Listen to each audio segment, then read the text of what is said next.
अगर खुद को इंसान कहलवाना है तो 6 फीट हाइट होनी जरूरी है। The Aravalli Range, one of the world's oldest mountain range and North India's natural shield against desertification, is under threat. Aravalli mountain range का तुम्हारे बाप की है कि जो तुम सिर्फ अपने एंगल से सोच रहे हो। करोड़ों जानवर, पक्षी, जीव जंतुओं के एंगल से कौन सोचेगा भाई। फिर एंट्री होगी माइनर्स की। वो माइनर्स आएंगे और बची कुची पहाड़ी को खोद कर निचोड़ कर पूरा पत्थर चूस लेंगे। राजस्थान साइड में तो हद ही हो गई। 128 में से 31 पहाड़ियां पूरी तरह काटकर जमीन में कन्वर्ट कर दी गई। मतलब पूरे पहाड़ के पहाड़ ही गायब कर दिए। अब बिल्डर्स और पॉलिटिशियंस की नजर अरावली पे पड़े तो वो उसको खुद के फायदे के लिए खतरनाक तरीके से मिसयूज ना करें। ऐसा हो सकता है क्या? और इससे भी ज्यादा जरूरी सवाल ये कि अचानक से इन अरावली माउंटेन रेंजेस की नई डेफिनेशन की जरूरत आखिर पड़ क्यों रही है?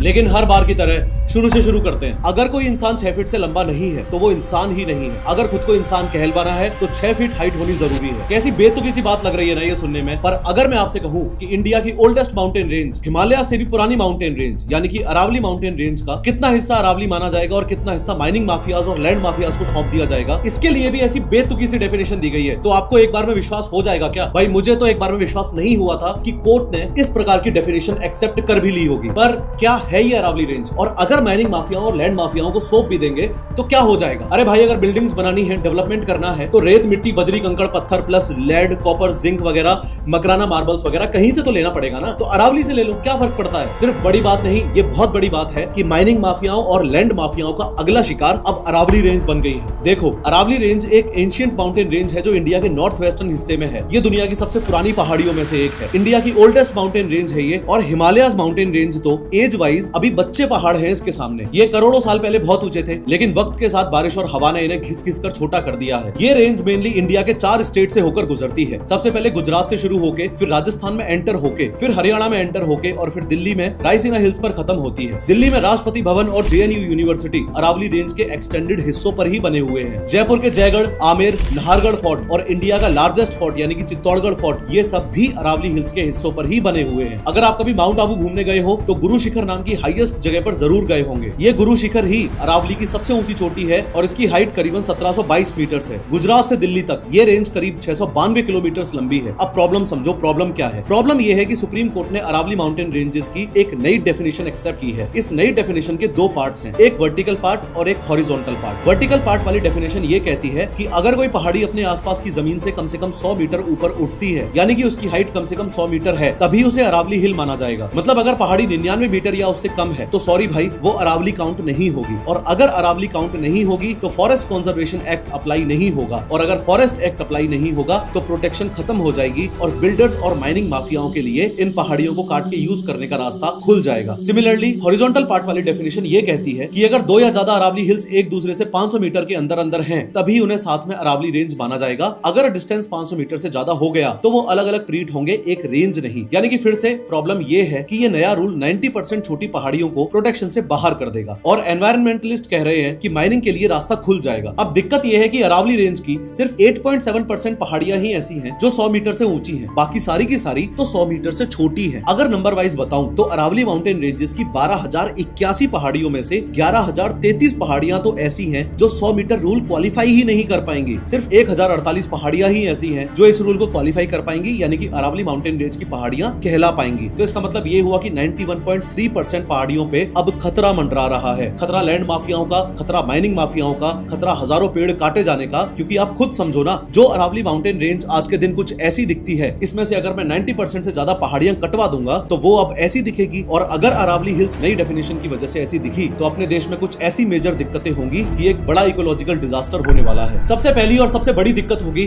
थार डेजर्टिफिकेशन की। देखो, थार डेजर्ट, जिसे द ग्रेट इंडियन डेजर्ट कहते हैं, वो सिर्फ रेत का ढेर नहीं है। ये एक सूखा इलाका है जो राजस्थान के वेस्टर्न साइड जैसलमेर, बाड़मेर, बीकानेर से लेकर पाकिस्तान तक फैला हुआ है। मैप में देखो, लेफ्ट साइड पाकिस्तान है, बीच में थार है और राइट साइड में अरावली की दीवार है, जिसके पीछे दिल्ली, हरियाणा, उत्तर प्रदेश छुपके बैठे हुए हैं। अब समझने वाली बात यह है कि डेजर्ट एक जमीन नहीं है, एक हालात है, यानी एक कंडीशन है और ये अपनी जगह पे नहीं रहता, आगे बढ़ता है। थार में तेज वेस्टर्ली विंड्स चलते हैं जो लाखों टन बारीक रेत उड़ाती हैं। इन पार्टिकल्स के पैर नहीं होते, ये हवा के साथ उड़ते हैं और अगर कोई इन्हें रोके नहीं तो ये उपजाऊ जमीन पर कब्जा कर लेते हैं। जब उपजाऊ जमीन पर रेत की परत जम जाती है तो डेजर्ट बनने लगता है। इसके अलावा अलावा डेजर्ट अपने आसपास की हवा को भी सूखा बना देता है। गर्म हवा आसपास की हरी भरी जमीन की नमी चूस लेती है और वो भी सूख जाती है। इस पूरे प्रोसेस को ही डेजर्टिफिकेशन कहते हैं। और अगर अरावली रेंज की 90% पहाड़ियां काट दी तो तुम दिल्ली और उसके आसपास के इलाकों को डेजर्टिफिकेशन से नहीं बचा पाओगे। मतलब डेजर्ट कैंसर की तरह स्प्रेड होता है। अगर अरावली रेंज की 90% पहाड़ियां काट दी गई तो थार की रेत को रोकने वाला कोई नहीं होगा। वो सीधे गुरुग्राम, फरीदाबाद, दिल्ली, ईस्टर्न राजस्थान और उत्तर प्रदेश पर बरसेगी। तुम्हारे पार्क, खेत और गार्डन्स की मिट्टी पर रेत बिछना शुरू हो जाएगी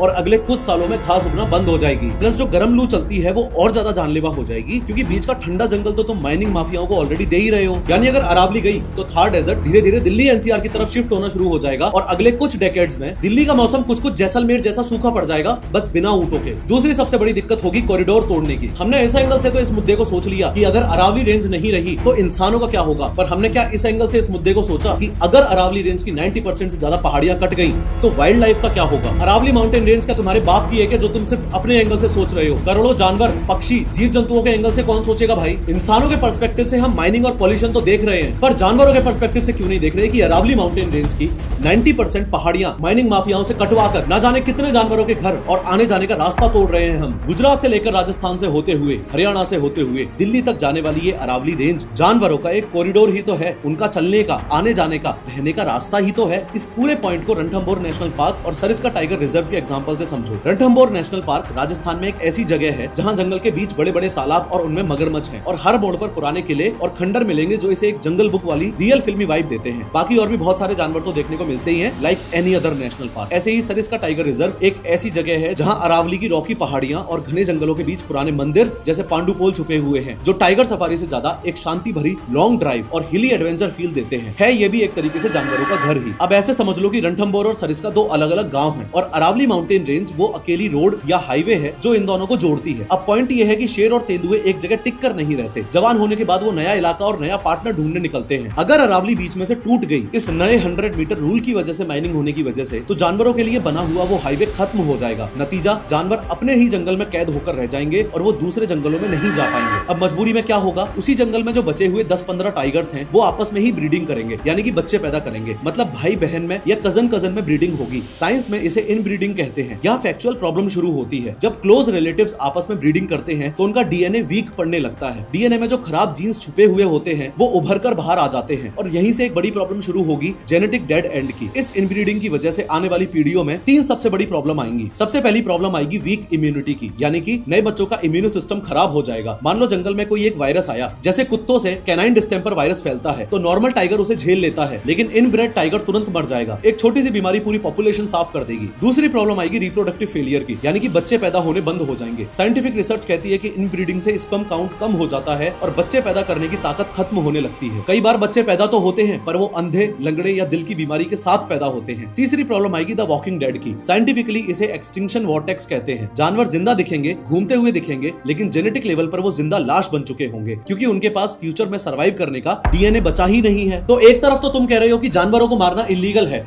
उन्हें भी जीने का हक है, और दूसरी तरफ उनका घर और उनके आने जाने का रास्ता तुम माइनिंग माफियाओं को सौंप रहे हो। अगर अरावली रेंज 90% काट दी तो तीसरी सबसे बड़ी दिक्कत होगी वाटर मैनेजमेंट की। देखो, इतना तो मैं मान के चल रहा हूं कि अगर तुमने ये वीडियो यहां तक देख ली है तो तुम लोगों को इतनी बेसिक बात तो समझ आ गई है कि ये नया 100 मीटर हाइट रूल असल में एक लाइसेंस है बर्बादी का। क्योंकि भले ही सुप्रीम कोर्ट ने फिलहाल अपने फैसले में ये भी बोला हो कि नए माइनिंग लाइसेंसेस ग्रांट नहीं किए जाएंगे जब तक एक प्लान अच्छे से तैयार नहीं हो जाता, लेकिन ओवरऑल लॉजिक ये लगाया गया है कि अगर कोई पहाड़ 100 मीटर से छोटा है तो वो अरावली माउंटेन रेंजेस में कैलकुलेट नहीं होगा। अब जैसे ही कोई पहाड़ अपनी हाइट की वजह से अरावली हिल्स से हटा तो सबसे पहले तो उस पे फॉरेस्ट लॉज लगना बंद हो गए और अब वो एक साधारण जमीन का टुकड़ा बनकर रह जाएगा। फिर एंट्री होगी माइनर्स की। वो माइनर्स आएंगे और बची कुची पहाड़ी को खोद कर, निचोड़ कर पूरा पत्थर चूस लेंगे, और अब जब पहाड़ गायब हो जाएगा, जमीन प्लेन हो जाएगी, तो वहां पर बिल्डर्स आएंगे और जो नेचुरल फॉरेस्ट था उसकी जगह पर एक कॉन्क्रीट सिटी खड़ी कर देंगे। मैं अज्यूम कर रहा हूं कि इतनी बात तो आपको समझ आ गई है। अब तीसरी प्रॉब्लम समझो कि ये वाटर क्राइसिस वाली प्रॉब्लम आखिर है क्या। देखो, अरावली रेंज और एक सिटी पानी के साथ बिल्कुल अलग बर्ताव करते हैं। अरावली बारिश के पानी को अपना दोस्त या मेहमान मानती है। ये एक स्पॉन्ज की तरह एक्ट करती है जिसकी जमीन में हजारों दरारें हैं। जैसे ही पानी गिरता है, अरावली उसे होल्ड करती है और धीरे धीरे जमीन के नीचे भेजती है। ये सीधा एक्यूफर्स यानी कि जो नेचुरल पानी के टैंक्स हैं उनको भरता है, जैसे ग्राउंड वाटर रिचार्ज होता है और सड़क पर पानी नहीं भरता। लेकिन अगर बिल्डर्स ने पहाड़ काटकर सिटी बना दी तो वो पानी को दुश्मन या कचरा मानेगी। सिटीज में मैक्सिमम कंक्रीट और सड़क होते हैं जो वाटर प्रूफ होते हैं। सिटी का पूरा डिजाइन ही पानी को जमीन से दूर भगाने के लिए होता है। पानी सील हो जाता है अंदर नहीं जा सकता, बस सड़क पर जमा हो जाता है और नालों में बह जाता है। इसका नतीजा ये होगा कि अरावली की 90% पहाड़ियां कटने से दो सिनेरियोज क्रिएट होंगे, पहला फ्लड और दूसरा ड्रॉट यानी कि सूखा पड़ना। इस बात को हल्के में लेना बहुत बड़ी बेवकूफी है कि इस 100 मीटर हाइट रूल की वजह से कितना बड़ा वाटर क्राइसिस आएगा। चौथी सबसे बड़ी प्रॉब्लम ये होगी कि दिल्ली एनसीआर में पॉल्यूशन बुरी तरह बढ़ने लगेगा। अब ये तो आपको बताने की जरूरत भी नहीं है कि पॉल्यूशन के मामले में दिल्ली का फिलहाल क्या हाल हो रखा है, क्योंकि अभी हाल ही में इस लॉन्ग वीडियो में मैंने आपको डिटेल में बताया भी था कि दिल्ली में एयर पॉल्यूशन अभी जो हो रखा है वो कितना खतरनाक है और आप अपनी फैमिली को इस एयर पॉल्यूशन से स्टेप बाय स्टेप कैसे बचा सकते हो। लेकिन पॉइंट ये है कि आज जो हालात हो रखी है इससे भी बदतर हालत होने वाली है अगर अरावली माउंटेन रेंजेस की 90% पहाड़ियों पे से प्रोटेक्शन खत्म कर दिया गया तो। सबसे पहले तो ये समझो कि अरावली के जंगल एक गीले कपड़े की तरह यानी कि वेट क्लॉथ की तरह काम करते हैं। अभी हवा में उड़ने वाली धूल plus PM 2.5 particles plus dust particles जब अरावली के पेड़ों से टकराती हैं तो वो पत्तों पर चिपक जाती हैं। इससे हवा साफ होकर आगे बढ़ती है, लेकिन जब पहाड़ काटकर वहां कंक्रीट की बिल्डिंग्स बन जाएंगी तो वो प्लास्टिक जैसी होंगी। धूल चिपकेगी नहीं बल्कि टकराकर वापस हवा में घूमेगी। एज अ रिजल्ट जो धूल पहले पहाड़ सोख लेता था वो अब सीधा आपके फेफड़ों में जाएगी। इसके अलावा थार डेजर्ट वाले फैक्टर को कैसे भूल सकते हो तुम? सिर्फ गाड़ियों से निकलने वाला धुआं ही थोड़ी ना पॉल्यूशन होता है। दिल्ली में काफी पॉल्यूशन गाड़ियों का नहीं बल्कि धूल का है। राजस्थान से जो रेतीली हवा आती है यानी कि sand storms, Aravalli mountain ranges उसे एक ऊंची दीवार की तरह रोक लेती हैं। जब 90% पहाड़ जो 100 मीटर से छोटे हैं वो काट दिए जाएंगे तो ये दीवार टूट जाएगी। रेत के तूफान सीधा बिना रुकावट के दिल्ली, गुरुग्राम और नोएडा में घुसेंगे, thus increasing the overall pollution of the cities. Moreover, इन सभी मेजर प्रॉब्लम्स के अलावा ना जाने कितनी और ऐसी दिक्कतें होने वाली हैं जो हम सभी को खतरे में डालेंगी, जैसे टेम्परेचर प्रॉब्लम, क्योंकि अरावली के जंगल सूरज की गर्मी एब्जॉर्ब करते हैं और जब वो हटेंगे और वहां कंक्रीट की बिल्डिंग्स बनेंगी तो वो इलाका हीट आइलैंड बन जाएगा, एक गर्म तवे की तरह। रात को भी जमीन ठंडी नहीं होगी, जिससे दिल्ली एनसीआर और राजस्थान का टेम्परेचर 3 से 5 डिग्री सेल्सियस हमेशा के लिए बढ़ जाएगा। जैसे मैन एनिमल कॉन्फ्लिक्ट प्रॉब्लम, जब हम बुलडोजर चलाकर अरावली माउंटेन रेंज की 90% पहाड़ियां काटकर उनका घर तोड़ेंगे तो लेपर्ड्स और बाकी वाइल्ड लाइफ हवा में थोड़े ना गायब हो जाएंगे। वो भी तो खाना ढूंढेंगे, वो भी तो हमारी सोसाइटीज की तरफ आएंगे, वो भी तो हमारे शहरों में घुसेंगे। होता तो ये आज भी है पर थोड़े कम लेवल पे। ये कोई हादसा नहीं होगा बल्कि ये न्यू नॉर्मल बन जाएगा, जहां इंसान और जानवर रोज सड़क पर लड़ते हुए दिखेंगे। जैसे फूड चेन प्रॉब्लम, नेचर का एक सिस्टम है, छोटे को बड़ा खाता है। जब हम जंगल काटेंगे तो प्रेडेटर्स यानी लेपर्ड्स, ईगल्स और बाकी बहुत सारे जानवर जो शिकार करते हैं वो मरेंगे और रिजल्ट ये होगा कि पेस्ट जैसे चूहे, कीड़े एक्सेट्रा एक्सेट्रा कंट्रोल से बाहर हो जाएंगे। पूरी फूड चेन डिस्टर्ब हो जाएगी। खेती और शहरों में बीमारियां और गंदगी का ऐसा आउटब्रेक होगा जो संभाला ही नहीं जाएगा। जैसे irreversible biodiversity loss problem, Aravalli सिर्फ पहाड़ नहीं एक बायोलॉजिकल लाइब्रेरी है जहां over 400 plant species, 200 bird species, 100 butterfly species, 20 reptile species और वेरियस मैमल्स रहते हैं। 100 मीटर रूल आते ही ये लाइब्रेरी हमेशा के लिए जल जाएगी और कई ऐसी प्रजातियां खत्म हो जाएंगी जो दुनिया में और कहीं नहीं मिलती। जैसे एग्रीकल्चर फेलियर प्रॉब्लम, अरावली आसपास की हवा में नमी यानी कि मॉइस्चर बनाए रखती है जो फसलों के लिए जरूरी है। पहाड़ हटने से माइक्रो क्लाइमेट सूख जाएगा, खेत बंजर होने लगेंगे और अनाज सब्जी की पैदावार गिर जाएगी। इन शॉर्ट इसका सीधा असर आपकी थाली और महंगाई पर पड़ेगा। जैसे आखिरी और सबसे बड़ी प्रॉब्लम होगी कि we will reach a permanent ecological point of no return. देखो अरावली दुनिया के सबसे पुराने पहाड़ों में से एक है, हिमालय से भी पुराने। एक बिल्डिंग अगर टूट जाए तो दोबारा बन सकती है, लेकिन ये पहाड़ अगर एक बार काट दिए ना तो दुनिया की कोई भी टेक्नोलॉजी, कोई भी AI बना लेना, कुछ भी ये 250 करोड़ साल पुरानी माउंटेन रेंजेस को वापस खड़ा नहीं कर सकती। ये लॉस 100% परमानेंट है। पर सवाल ये है कि जब हम आम लोगों को ये सारे के सारे नुकसान साफ साफ दिख रहे हैं तो जो लोग अरावली काटने का फैसला ले रहे हैं क्या उनको ये नुकसान साफ साफ नहीं दिख रहे होंगे क्या? उनके पास तो एक्सपर्ट्स भी हैं, फॉरेस्ट सर्वे ऑफ इंडिया की रिपोर्ट्स भी हैं, हमसे ज्यादा डेटा भी है, फिर भी वो अरावली माउंटेन रेंजेस के खिलाफ फैसला क्यों ले रहे हैं? अरावली माउंटेन रेंजेस ने क्या बिगाड़ा है उनका? और इससे भी ज्यादा जरूरी सवाल ये कि अचानक से इन अरावली माउंटेन रेंजेस की नई डेफिनेशन की जरूरत आखिर पड़ क्यों रही है? अचानक से ये बात सुप्रीम कोर्ट में आई कैसे? तो पॉइंट ये है कि ये मामला कोई आजकल का नहीं है, ये 30-40 साल पुराना मामला है। 1980s और 1990s में हरियाणा और राजस्थान में एक टाइप का गोल्ड रश चला था। गोल्ड रश का मतलब होता है कि जब बहुत सारे लोग एक साथ किसी जगह पर सोना ढूंढने के लिए भागते हैं ताकि जल्दी से जल्दी अमीर बन सके। पर यहाँ लड़ाई सोने यानी कि गोल्ड की नहीं थी बल्कि पत्थर की थी। तो इसे एक तरीके से आप देसी लैंग्वेज में पत्थर रश मान लो। यहाँ रियल एस्टेट बूम कर रहा था, बिल्डिंग्स बनाने के लिए रोडी और बजरी चाहिए थी, तो बिल्डर्स और पॉलिटिशियंस ने देखा कि भाई अरावली तो खजाना है। अब बिल्डर्स और पॉलिटिशियंस की नजर अरावली पे पड़े तो वो उसको खुद के फायदे के लिए खतरनाक तरीके से मिसयूज ना करें। ऐसा हो सकता है क्या? तो इलीगल माइनिंग शुरू हुई और बात सिर्फ पेड़ काटने तक सीमित नहीं रही बल्कि पूरे के पूरे पहाड़ गायब होने लगे। अब अरावली रेंज कोई एक स्टेट की तो थी नहीं, गुजरात से दिल्ली तक फैली हुई है वो तो हर स्टेट अपने अपने हिसाब से अरावली की डेफिनेशन को तोड़ मरोड़ के अपने अपने हिसाब से चेंज कर रहा था ताकि दबा के माइनिंग कर सके। और जब ग्राउंड लेवल पर काफी हद तक एडमिनिस्ट्रेशन को माइनिंग माफियाज ने खरीद लिया ना, तब सुप्रीम कोर्ट को बीच में आना पड़ा और यहीं से शुरुआत हुई उस लड़ाई की कि अरावली एग्जैक्ट कहां किसे जाए। क्योंकि ऐसा तो अलाउ नहीं किया जा सकता कि राजस्थान वालों तुम अपनी डेफिनेशन अरावली की अलग रख लो और गुजरात वालों तुम्हारी डेफिनेशन तुम अलग रख लो। तो इसकी एग्जैक्ट डेफिनेशन आखिर है क्या?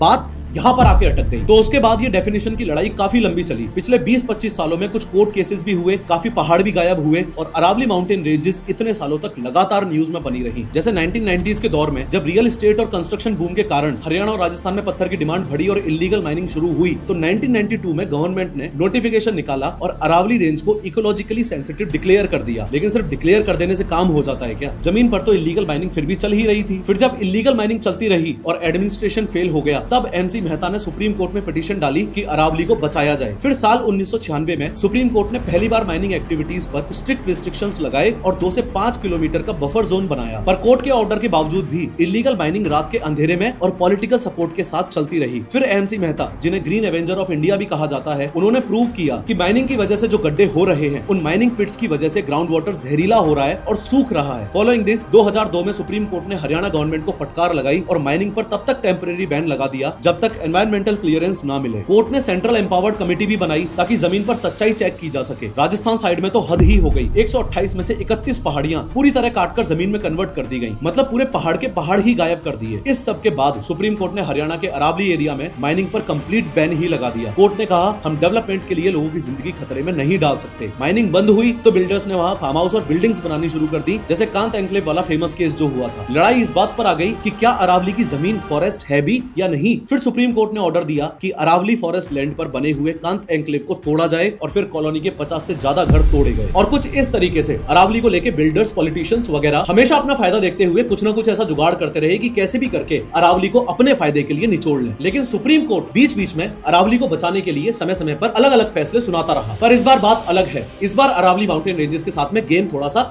अलग खेला गया है। अब सीधी बात बताऊं तो इस पूरे मामले में हुआ यह है कि सुप्रीम कोर्ट ने पूछा था कि भाई अरावली की एक यूनिफॉर्म डेफिनेशन बताओ जो सब स्टेट्स हरियाणा, गुजरात, राजस्थान, दिल्ली सब पर एक समान तरीके से लागू हो। तो इसके लिए यूनियन एनवायरनमेंट मिनिस्ट्री ने एक कमेटी बनाई। उस कमेटी ने सुप्रीम कोर्ट में रिपोर्ट सबमिट की और बोला, साहब सबसे बेस्ट तरीका यह है कि सिर्फ उन पहाड़ियों को अरावली माउंटेन रेंज का हिस्सा माना जाए जो आसपास की जमीन से 100 मीटर ऊंची हो। ये बात सुनते ही एनवायरमेंटलिस्ट और बाकी लोग शॉक्ड हो गए कि भाई ये कैसा रूल हुआ कि 100 मीटर से ऊंची पहाड़ी हो तो अरावली और 90 मीटर भी हुई तो आम जमीन। ऐसे तो अरावली रेंज की 100 मीटर से नीचे की जितनी भी पहाड़ियां हैं वो सारी की सारी बेचारी आम जमीन में कैलकुलेट होंगी, काट दी जाएंगी और माइनिंग माफियाज को सौंप दी जाएंगी, क्योंकि उनका प्रोटेक्शन ही खत्म हो जाएगा। इनफैक्ट सिर्फ आम जनता ही नहीं, ministry of environment, government of India की दूसरी ऑर्गेनाइजेशन जिसे आप लोग फॉरेस्ट सर्वे ऑफ इंडिया यानी कि FSI के नाम से जानते हो, उन्होंने भी ये बात बोली कि अगर ये रूल लागू हो गया, अगर ये नई डेफिनेशन लागू हो गई तो अरावली माउंटेन रेंज की 90% से ज्यादा पहाड़ियां प्रोटेक्शन से बाहर हो जाएंगी। क्योंकि FSI के सर्वे के हिसाब से अरावली माउंटेन रेंजेस की 12,081 पहाड़ियों में से सिर्फ 1,048 पहाड़ियां ही हैं जो 100 मीटर या उससे ऊंची हैं। बाकी तो बेचारी नेचुरली इरोजन की वजह से घिस कर छोटी हो चुकी हैं। अब दिक्कत यह है कि इस पूरी कहानी में एक ट्विस्ट और है और ये ट्विस्ट आपका दिमाग घुमा देगा। दिक्कत सिर्फ इस बात में नहीं है कि 100 मीटर की हाइट होनी चाहिए, दिक्कत असल में उस इंची टेप में भी है जिस इंची टेप का इस्तेमाल करके ये लोग उस पहाड़ी की हाइट नापने वाले हैं। क्योंकि असल मायने में देखा जाए तो स्कैम तो ये है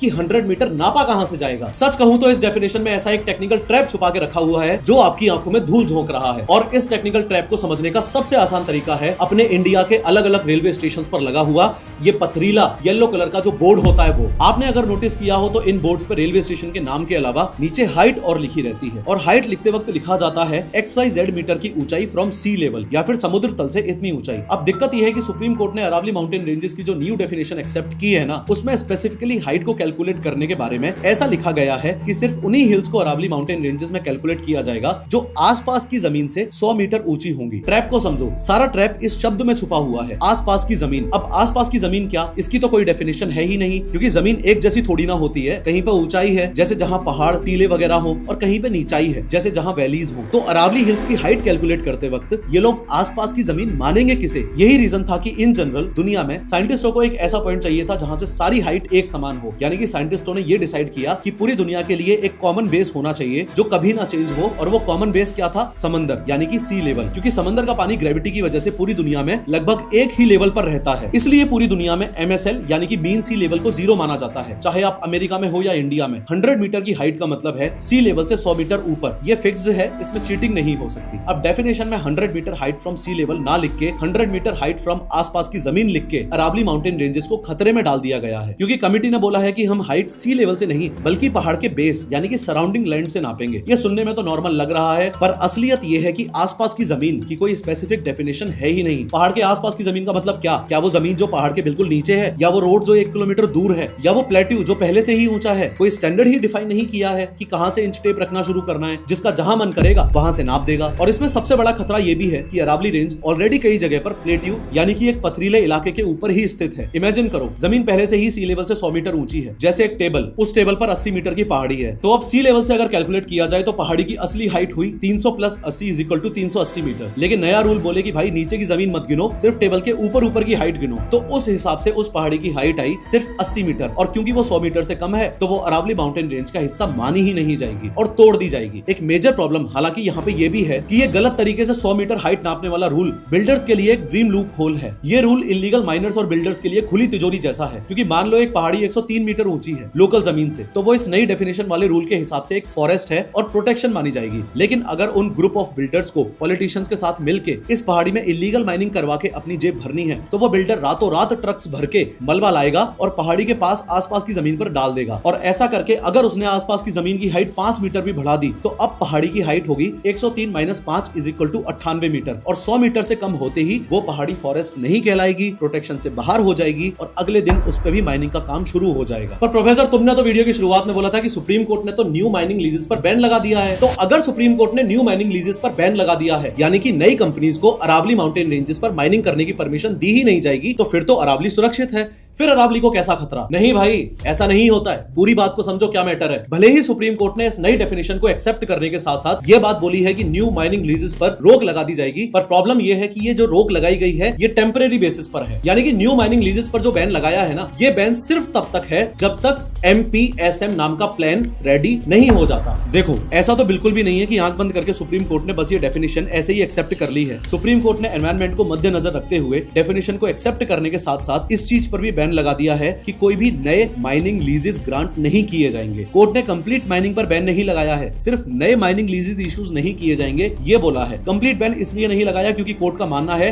कि कंप्लीट बैन लगा देने से इलीगल माइनिंग बढ़ेगी और माफियाओं को कंट्रोल मिलेगा। पर एनवायरमेंटलिस्ट को असल प्रॉब्लम इस बात से हो रही है कि ये न्यू माइनिंग लीज पर बैन सिर्फ तब तक है जब तक MPSM नहीं बन जाता। अब ये MPSM क्या है? इस पूरे सुप्रीम कोर्ट डिसीजन का मोस्ट इंपोर्टेंट फैक्टर ही है MPSM, और अगर ये समझ आ गया तो सब समझ आ गया। MPSM का मतलब है management plan for sustainable mining. Basically ये एक ऐसी साइंटिफिक रिपोर्ट होती है जो डिसाइड करती है कि जंगल के किस हिस्से में माइनिंग हो सकती है और किस हिस्से में बिल्कुल भी माइनिंग नहीं हो सकती। अरावली माउंटेन रेंजेस में कहां माइनिंग होगी और कहां नहीं, ये डिसाइड करने के लिए सुप्रीम कोर्ट का ये MPSM प्लान बनाने वाला आइडिया झारखंड के सरांडा फॉरेस्ट से इंस्पायर्ड है। झारखंड में ICFRE यानी कि Indian council of forestry research and education के वैज्ञानिकों ने पूरे जंगल का एक जियो रेफरेंस्ड इकोलॉजिकल असेसमेंट किया था। आसान भाषा में बोलूं तो उन्होंने GPS लेकर चप्पा चप्पा मैप चेक किया और देखा कि कहां वाइल्ड लाइफ ज्यादा है, कहां पानी रिचार्ज होता है, कहां फॉरेस्ट डेंस है, एक्सेट्रा एक्सेट्रा। इस डेटा के बेसिस पर उन्होंने फॉरेस्ट को 2 हिस्सों में डिवाइड किया, एक तो सस्टेनेबल जोन्स और दूसरा नो गो जोन्स। सस्टेनेबल जोन्स यानी कि जहां माइनिंग अलाउड की जाएगी और नो गो जोन्स यानी कि जहां माइनिंग स्ट्रिक्टली नॉट अलाउड होगी। ऐसी ही सेम अप्रोच अरावली के साथ भी ली जा रही है कि MPSM प्लान तैयार करो, यानी कि अरावली को मैप करके ये बता दो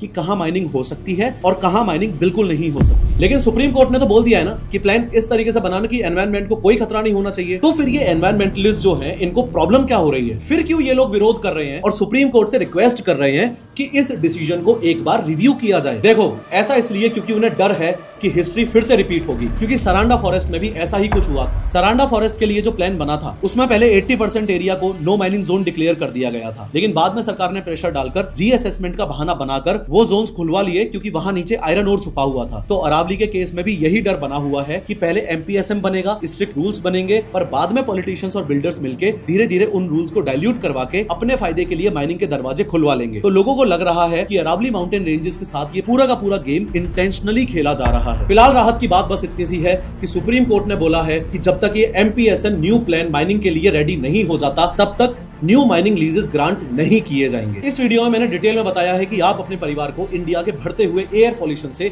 आखिर कैसे बचा सकते हो। क्लिक करो और जरूर देखो।